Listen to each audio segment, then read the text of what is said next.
né? Você tem a episteme, que é a ciência mesmo. O que é a ciência? É o cara que chega pro dentista, em vez dele falar, ó, peraí, eu que sei arrancar os dentes, ele fala, ó, eu desenvolvi uma técnica nova de um jeito muito melhor de arrancar o dente. Ou seja, ele fez uma pesquisa e descobriu novas técnicas e substâncias e estilos de fazer o serviço. Então, o cientista, ele é o pesquisador que dá base pro dentista ou pro cirurgião fazer as coisas. O cientista, tem um médico que ele é médico só prático e tem um cientista que está desenvolvendo esses conceitos. Agora, acima da episteme, que é o cientista, você tem a filosofia. A filosofia vai estabelecer as bases de raciocínio para o cientista fazer a pesquisa dele. Então, a maioria das pessoas enxerga só essa técnica do cirurgião, o contador. Ele não entende a ciência que está por trás e nem a filosofia por cima da ciência. Então, quando você chega nesse nível da filosofia, você fala, caramba, peraí, é mais interessante do que eu imaginava. E quando você chega nesse nível, você chega no espiritual, não tem como. Porque até quando você dobra a esquina do ateísmo, você está no espiritual, como a gente falou. Você está nas crenças, né? Você vai entender a dinâmica das crenças. E aí, quando você chega no espiritual, você tem vários caminhos. Você pode ir pelo cristianismo, você pode ir pelo islamismo, você pode ir pelos misticismos, a Kabbalah, né, o Sufi, por aí vai. E aí você vê que tem a mesma estrutura de briga de poder que tem no mundo físico, tem no mundo espiritual. Todos esses caminhos vão levar no mesmo lugar? Não.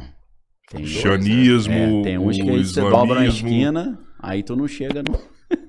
O islamismo, o judaísmo... Você pode ver tudo de cabeça para baixo, né? O Marx falava que ideologia é a visão distorcida da realidade, né? Que ele tirou de um filósofo chamado Destutt de Tracy. Então, o que ele dizia? Que a ideologia é quando você vê o mundo de cabeça para baixo, ao contrário, né? É quando um proletário vê o mundo como o patrão dele. Ele tinha que ver o mundo como trabalhador, como funcionário. Então, assim, às vezes o cara enxerga o mundo, mas enxerga de cabeça para baixo, né? Porque ele acha que Deus é do mal, o inimigo é do bem, tudo invertido. Ao invés dele lutar pelo bem, ele acha que está lutando pelo bem, mas está lutando pelo mal. Então, se nosso mundo é cheio de engano, e isso a gente aprende rápido, né? Você vê o sol nascendo e se pondo, pela ciência o sol está parado, né? Você olha, por exemplo, dentro do rio, aí você vê um peixe ali. Se você der uma flechada no peixe daqui de fora, no lugar onde você está vendo, você vai errar. Porque a maneira como a luz anda na água faz o peixe estar um pouquinho para o lado. Então você sabe que é um engano. O eco, né? Você escuta o barulho vindo daqui, mas na verdade está lá, porque bateu e voltou. Então o mundo é cheio de engano, né? Os animais se camuflam, né? A cobra se esconde. Então o mundo é lotado de engano. O mundo espiritual também. Então quem manda no mundo? Depende do nível que você está subindo.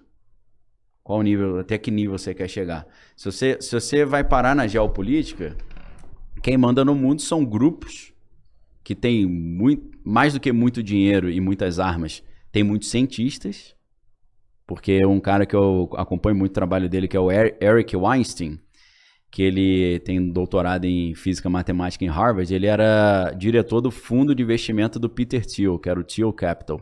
Peter Thiel é um dos caras que apoiou o Trump aí, um bilionário, que, curiosamente, ele tem uma empresa de tecnologia de espionagem chamada Palantir Technologies, que ele vende essa tecnologia para a CIA para espionar os americanos, espionar os apoiadores do Trump, né? Então o Trump é apoiado por um cara que dá tecnologia para a CIA espionar. É isso, cara, tá meio contraditório isso. Tá meio estranho, né? Mas o grande é pra saber se os caras tá apoiando mesmo, sei lá. Vai que tem um traíra ali, alguma coisa do tipo. O grandão, ele tá em todos os lugares. Ele é muito grande para estar... Sim. Né, só de um lado. Só, ele equilibra a balança do jeito que ele quer, eu imagino. O Larry Fink, ele falou agora, Larry Fink da BlackRock, né? Os cara, e aí, quem que vai ganhar? Ele fala, não tô preocupado com isso. Os dois que a gente tem boa relação com todo mundo, que ganhar tá bom. Não se preocupem com isso. Qualquer um deles vai jogar a regra do nosso jogo. Se você pega um cara desse, um Larry Fink, que é CEO de um fundo de investimento que é a BlackRock, né? Um hedge fund, que tem, acho que 10 trilhões de patrimônio, sob gestão, né, sob custódia, esse cara, o PIB dos Estados Unidos é 17 trilhões. Então ele tem mais da metade do PIB dos Estados Unidos de gestão de patrimônio.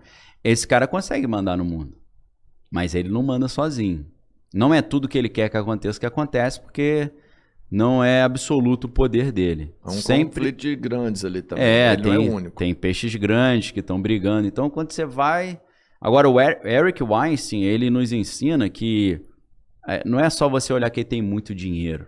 É você olhar quem tem os melhores cientistas.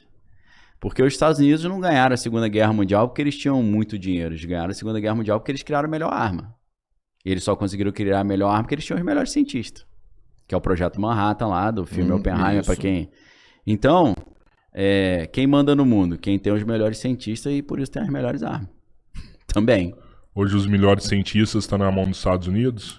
Uma boa parte tá. Na Rússia. Também, só que projetos secretos, né? Na China. Totalmente na China também. Só que na China ninguém fala. A gente não sabe. E na Rússia exatamente. Também ninguém sabe. É mais oculto. Mas os Estados Unidos ainda tem um grupo, porque os maiores gênios estão lá, né? Mas eles estão lá tudo disfarçado também, né?